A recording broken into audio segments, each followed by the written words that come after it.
Thanks to the support as a channel member, Dave Edmondson. Oh, we keep winning and winning and winning. I think we're going to win it all this year. In an interesting piece of side news, Brendan Rodgers might be about to get sacked from Dortmund. I need him to stay on long enough for me to win the Champions League with Norwich, and then we can go and finish this series in style by getting revenge on Schalke.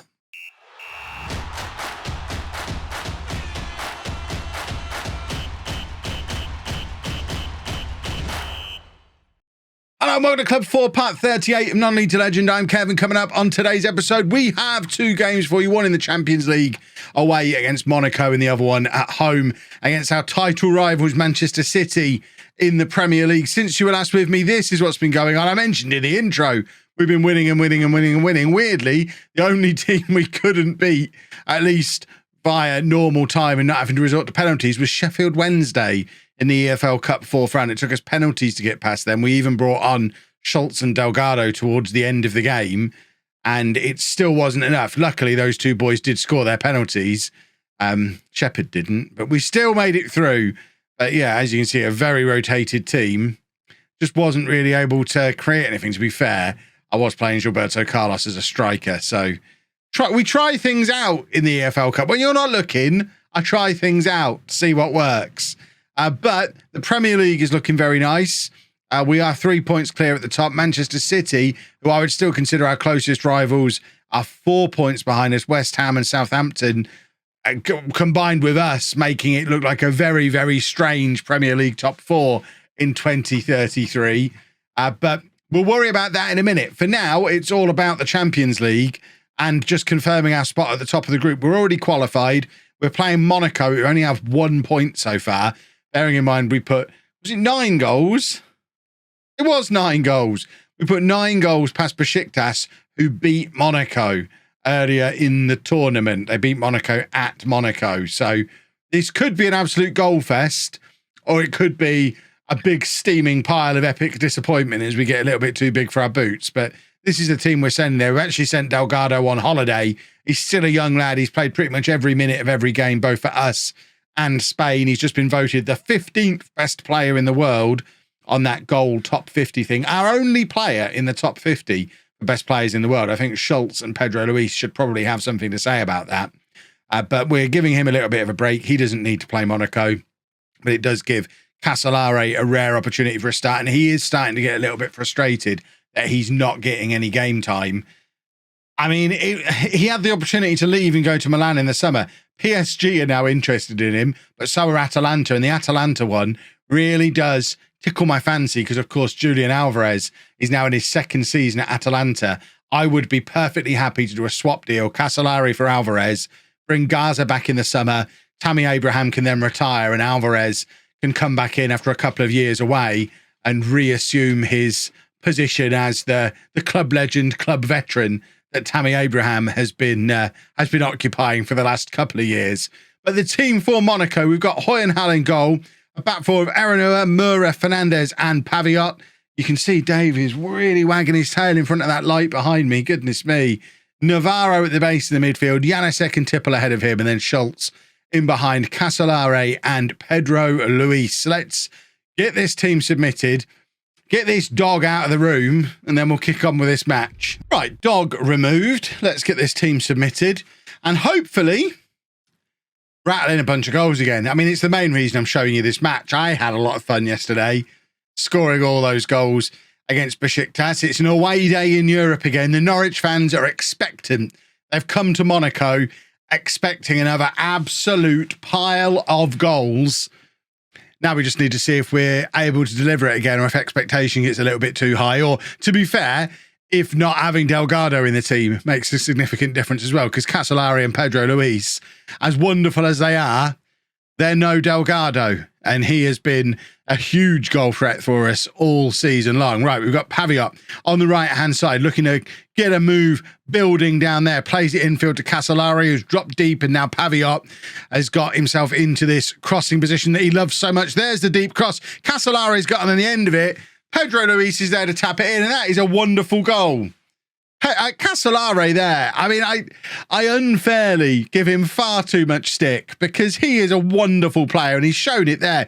He dropped so deep for the interchange with Paviot to start that move off and then has absolutely bombed it into the penalty area to be the guy there for the nod down for Pedro Luis. It's 1-0. These two do make a lovely partnership and Casolare once again proving that he absolutely deserves his squad spot. I said it a million times. He's never going to be a week in, week out, nailed on striker starter. But goodness me, is he a useful guy to have around. Pedro Luis with the effort from range, trying to add a second, but it was a little bit ambitious from long range. It was never going to come off. And Milan have just gone ahead against Besiktas. So for us to confirm top spot today, we do need, at the very least, to avoid defeat. And then we go into that final game against Milan, which I'm not going to show you. We've shown a lot of Champions League this season. And as you can see, we're pretty dominant in it. But we'll go into that final game against Milan. And not even mattering, we'll probably rotate the team around a little bit, which is a bit of an insult to one of the great old clubs of European football. But we're one of the great new and up-and-coming clubs in European football. So we're gonna try our very best to batter them with the reserves because it will just amuse me. Certainly, they're likely to have more oomph about them than the first team have got here against Monaco. Like I say, a team that had been beaten by Besiktas, who we in turn have beaten, thrashed. Beaten doesn't even do it justice. And we're just being a little bit lackluster in front of goal. Still only 1-0, 50 minutes gone. We need to be careful we don't get caught out here. So it would be very nice to grab a second just to give us a little bit of a cushion, a little bit of a comfort zone. We're playing like we've already got one, and it's always a little bit worrying when teams get a little bit too big for their boots. Casolare was in behind there, but couldn't get his shot past the goalkeeper. For somebody like him, this is a golden opportunity to try and force himself into the first team. He certainly shouldn't be playing complacently. And I guess, to be fair, he hasn't been. He was instrumental in the goal. He nearly scored just there himself. Now Erenua comes very close to getting himself into... In fact, he did get himself into the referee's book. An hour gone, still only 1-0. What have we got down on the bench that could potentially liven things up a bit? Tammy Abraham's down there. Diaz, Shepherd, Gilberto Carlos, lots of attacking options. Expect to see 3 of those 4 pretty imminently as we try and inject a little bit of spark into this performance. Paviot playing it forward, looking for Pedro Luis and finds him. He's taking the ball out wide, looking to find a cross for Casolare. Casolare is there, but he can't keep his header down. It's still 1-0. We're making some changes.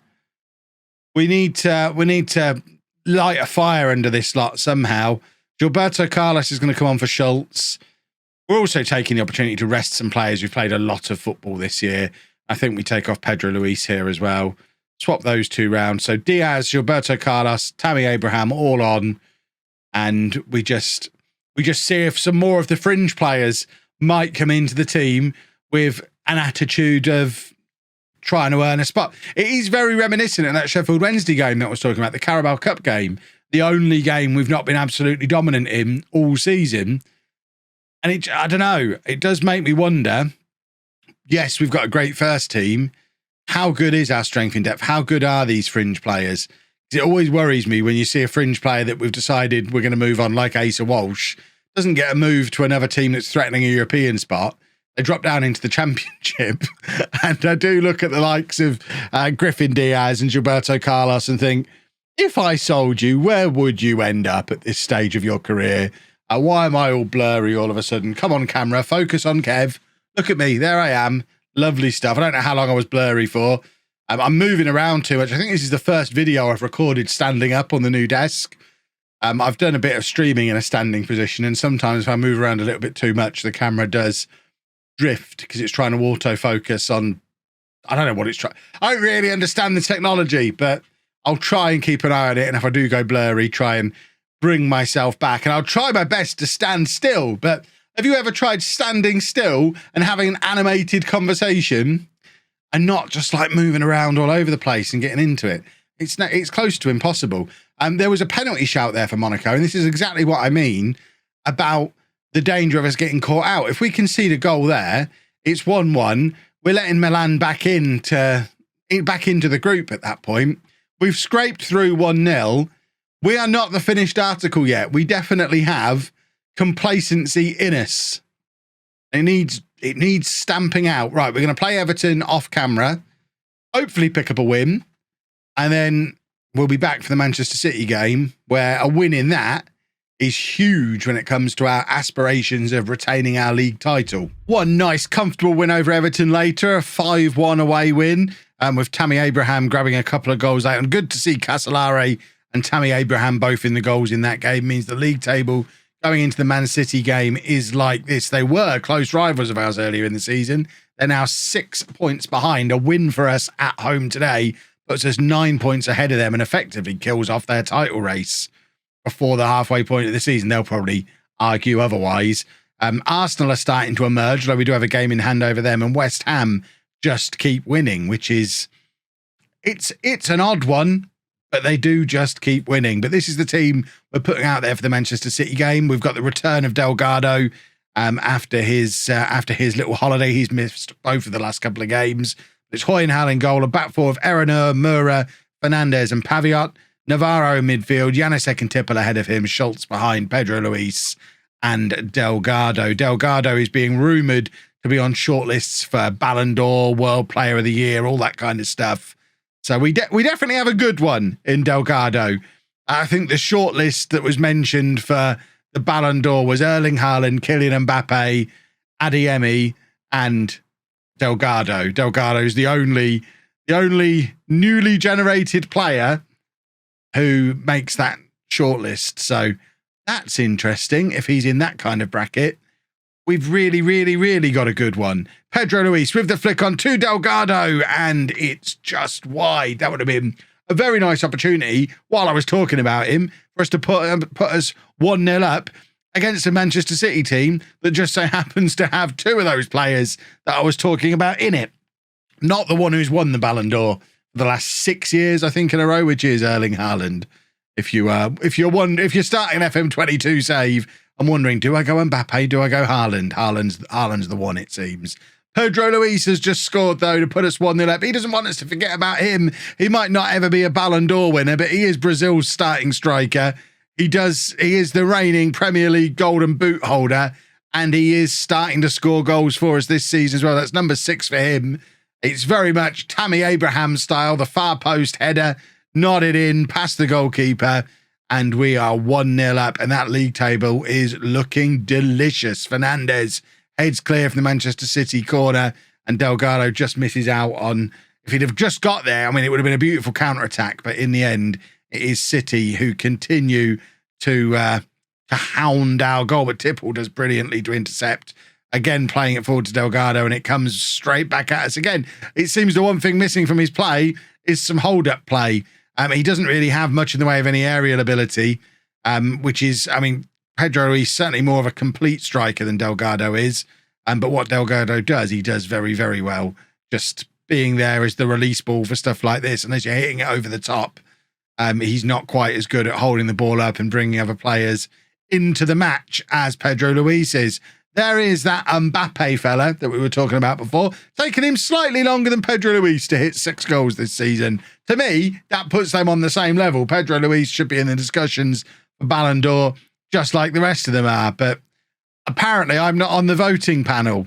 It's good work from them. Hoyenhal doesn't really have much of a chance. We've left Mbappe unmarked in the penalty area and allowed Bellingham to find him. So we only have ourselves to blame there, but it does mean we now have to dust ourselves off and do the work once again. Erenur trying to skin his man and get into that Erenur's crossing position. There it is. The ball slid in low. Pedro Luis hits the post at the first time of asking, but it bounces straight back into his path to make it 2-1. Wonderful work by Erenur again on the left-hand side, just using his pace and power to bludgeon the ball into the penalty area. And then Pedro Luis, he is well and truly back. He has wellied that into the back of the net. 2-1. We've only had 2 shots on target in this match. We've scored both of them. I will accept that as a perfectly good shots to goals ratio. It's raining here at Carrow Road as well. So, I mean, I don't know if that's going to have any impact on the outcome of the match, But I still think of us as the small club playing the big club. Oh, the bad weather will help us. But actually, we're probably a better side than Man City these days. We certainly are a nice, slick, quick passing team that doesn't want foul weather to play in. We want a nice, moist pitch, but we don't want to be clunking around in the pouring rain. Pedro Luis dropping deep to collect the ball. That's that hold-up play I was talking about before. He does it so well compared to what you get when the ball comes out the other side to Delgado. We'll probably get another example of that before the match is done. Schultz now coming short, and there's the ball over the top to Delgado. That's the pass he needs from the back. He needs it over the top of the defender for him to chase, because he is lethal when he gets himself into that position. Just not so hot back to goal. And now it's City building out the defence again. Could we do a football tackle, please? Oh, of course we can. Schultz is in there doing the tackle. Pedro Luis plays it into Delgado, and he's scored an absolute worldie. The ref is going to have a look. He did sniff a little bit of offside, but I think sometimes a goal is so good that even if it is a little bit offside, you should probably allow it anyway. The ref clearly disagreeing. But I don't think the fact that he started from an offside position has had any impact on whether or not this was a goal or not. He's practically level with the defender, and it being like a millimetre offside gave him no advantage there. It was pure inspiration that led to that ball being in the back of the net. Use some common sense, referee. Goodness me. Those offsides were never given before VAR. Right, we're going to make a couple of changes. We've got some tired legs on the pitch. We'll take off Janacek and Schultz just to try and keep things as fresh as possible in that midfield, where tiredness is a big issue when we're playing such a high-tempo system. And there's the header for Hoyenhau to collect relatively comfortably. Hoyenhau, just take your time and roll it out to whichever defender's nearest you. He knows the drill. Fernandez to Mura, back to Fernandez again, and then Hoyenhau is the one to lump it forward. He knows to aim for Pedro Luis. There's the flick on. Delgado's onto it. And we've scored a non-league goal. We've gone route one, boys and girls. Lumping it forward. Pedro Luis flick on. Delgado scores. You don't expect to be doing route one with these two in the team, but you still can. Look, it's beautiful. That's lovely work from Pedro Luis. Like I say, complete striker, and it's a first-time hit on Delgado's weak foot. I'm pretty sure he's a left footer. That's not bad, is it? We'll take that. And I think Pedro Luis is spent, and we can bring on a guy who's going to make it even easier to do a route one. He's even better in the air. Tammy Abraham's on for the final 15 minutes. He scored an absolute screamer against Everton in the last game from about 35 yards out.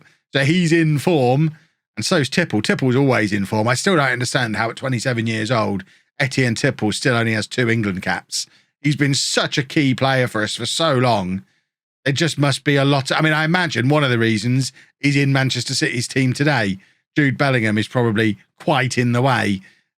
Delgado in again, but this time it's a good save from their goalkeeper to deny him a second one. But certainly in the Barcelona save, I was using Bellingham in the exact same role I'm using Tipple in for this Norwich team. So if England are doing that same thing, I kind of get why Tipple doesn't get as many caps, but he's younger, I think, just a little younger.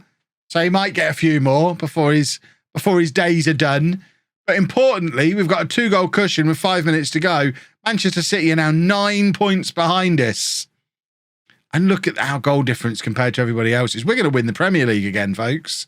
We're the best team in England. And now we just need to prove we're the best team in Europe. This season, it's got to be the Champions League win this season. I mentioned at the start of the episode the Brendan Rodgers situation. We're going to check in on it now because, as you know, I've been saying for quite some time that I want the final part of this story to be going back to Germany, getting my revenge, taking over as Dortmund manager. They are 8th in Bundesliga at the moment. Brendan Rodgers is teetering on the brink. He needs to hold on. Let me know down in the comments, at what point are we far enough in the season where if they approach me, I can say I'll take the job at the end of the season. That's what I want to do. I want him to get sacked, like February. Me interview for it, get the job, but say, right, I'm going to take it in the summer. And then we just commit fully to winning the Champions League with Norwich. And then we go and manage another yellow kit team. We started with Leamington.